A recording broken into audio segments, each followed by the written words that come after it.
விவசாயி விவசாயி கடவுள் என்னும் முதலாளி கண்டெடுத்த தொழிலாளி விவசாயி விவசாயி.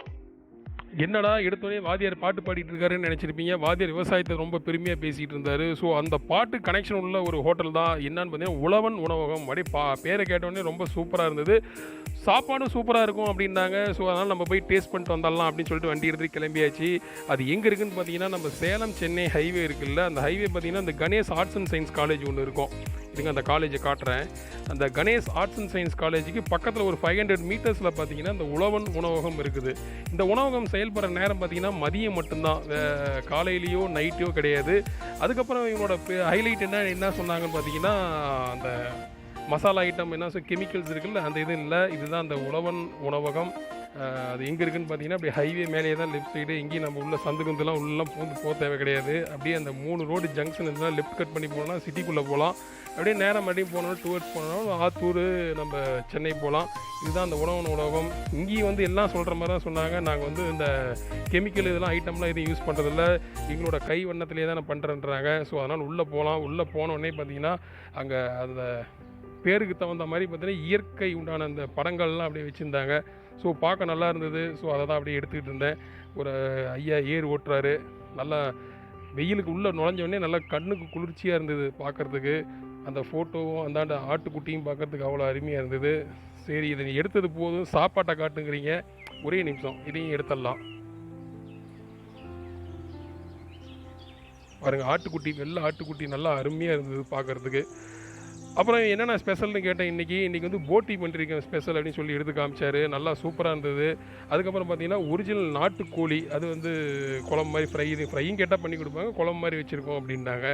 அதையும் ஒரு எடுத்து காட்டினார். அப்புறம் பார்த்தீங்கன்னா பக்கத்தில் வந்து நல்லா கெட்டி தயிர், நல்லா மாட்டு தயிர் தானா, பால் பாக்கெட் கிடையாதான்.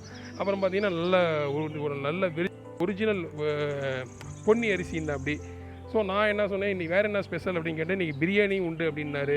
ஸோ அதனால் இலையை போடுங்க, நம்ம பிரியாணி டேஸ்ட் பண்ணிடலாம் அப்படின்னு சொல்லிட்டு நம்ம அண்ணன் வந்து பிரியாணிக்கு உண்டான வேலைகள்லாம் எடுத்து வச்சுக்கிட்டு இருக்காரு. ஸோ அது ஃபஸ்ட்டு பார்த்திங்கன்னா அப்படியே நம்ம இலைக்கு தண்ணி தெளிச்சிக்குவோம். அப்படியே அண்ணன் கொண்டு வந்து கொடுக்குறத அப்படியே காட்டுறேன். இது பார்த்திங்கன்னா தம்மில் இருக்குது. இந்த பாயசத்தை கொஞ்சம் சாப்பிடுங்கனாரு, பருப்பு பாயசம். ஸோ அதை அப்படியே எடுத்து பார்த்தேன் எப்படி இருக்குது என்ன ஏதுன்னு. அப்புறம் பார்த்திங்கன்னா ஒரு இந்த பிரியாணிக்கு பார்த்திங்கன்னா ஒரு கொடுப்பாங்கள்ல அந்த ஆனியன் பச்சடி ரைட்டா இது ஒன்று சொல்லுவாங்கள்ல, அது கொடுத்தாங்க. அதையும் நல்லா பார்க்க சூப்பராக இருந்தது. அப்புறம் கிரேவி பார்த்திங்கன்னா ஒரு சிக்கன் கிரேவி கொடுத்தாங்க, அந்த நாட்டுக்கோழி கிரேவியே கொடுத்துருந்தாங்க. ஸோ அதுவும் நல்லா பார்க்கும்போதே தெரிஞ்சு அந்த சிகப்பா எண்ணெய் எண்ணெய்லாம் எதுவும் இல்லாமல் நீட்டாக இருந்தது.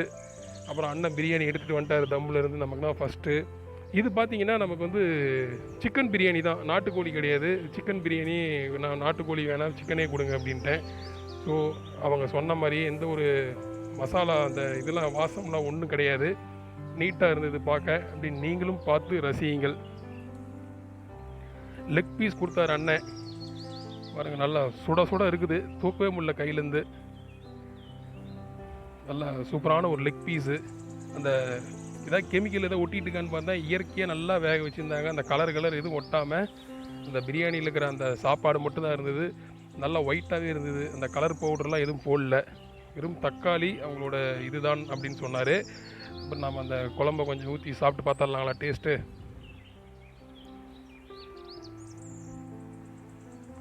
பார்க்க நல்லா அருமையாக இருந்தது. சூடு வேறு ரொம்ப அதிகமாக இருந்தது. இந்த பிரியாணியவே நம்ம பார்த்து பார்த்து ரசிக்க வேண்டியதாக இருக்குது. அப்புறம் பார்த்தீங்கன்னா கொஞ்சம் பிரியாணி வாங்கிட்டால் நமக்கு வந்து இந்த ஒயிட் ரைஸ் வந்து பார்த்திங்கன்னா அதுவும் இந்த பிரியாணியோடு சேர்ந்தது தான் அப்படின்னாரு. சூப்பர்ண்ணா அருமண்ணா அப்படின்னேன். சாப்பிடுங்க அப்படின்னாரு. மீன் குழம்பு கொஞ்சம் சாப்பிடுங்க அப்படின்னாரு. மீன் குழம்பு இருக்குதாண்ணா, இதை காட்டவே இல்லையா நான் முன்னாடி அப்படின்னேன். இல்லை இருக்குது சாப்பிடுங்க அப்படின்னாரு. ஸோ அந்த மீன் குழம்புடைய கொஞ்சம் டேஸ்ட் பண்ணிக்கலாம். பிரியாணி நல்லா ஃபுல்லாக இருந்தது. சரி நம்ம ரசம் வாங்கலான்னு பார்த்தேன். அதுக்குள்ளே அண்ணன் வந்து இந்த மீன் குழம்பு சாப்பிடுங்கன்னாரு. ஸோ அந்த மீன் குழம்பு அப்படி வாங்கியாச்சு.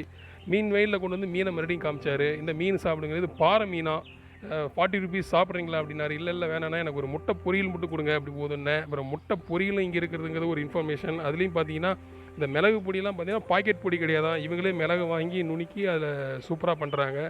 ஸோ அப்புறம் நம்ம தக்காளி ரசத்துக்கு வந்துட்டோம். ஸோ தக்காளி ரசமும் நல்லா சூப்பராக வச்சுருந்தாங்க.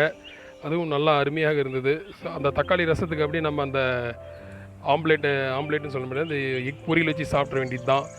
ஓகே பட்டீஸ், அவ்வளோதான் வந்து நம்ம சாப்பிட்டு முடிச்சாச்சு. ஒரு 110 பிரியாணி, நம்ம அது சாப்பாடு ரைஸு, நம்ம ஒயிட் ரைஸ் அது இன்க்ளூட் ஆகிடுது. அப்புறம் பார்த்தீங்கன்னா அந்த முட்டை பொரியல் ஒரு 30 ருபீஸு. நீங்கள் மறுபடியும் இந்த பக்கம் சேலம் சென்னை ஹைவே ஏதாவது வந்தீங்கன்னா கண்டிப்பாக அந்த ஹோட்டலில் ட்ரை பண்ணுங்கள். மறுபடியும் நம்ம நெக்ஸ்ட் இன்னொரு லாகில் சந்திக்கலாம்.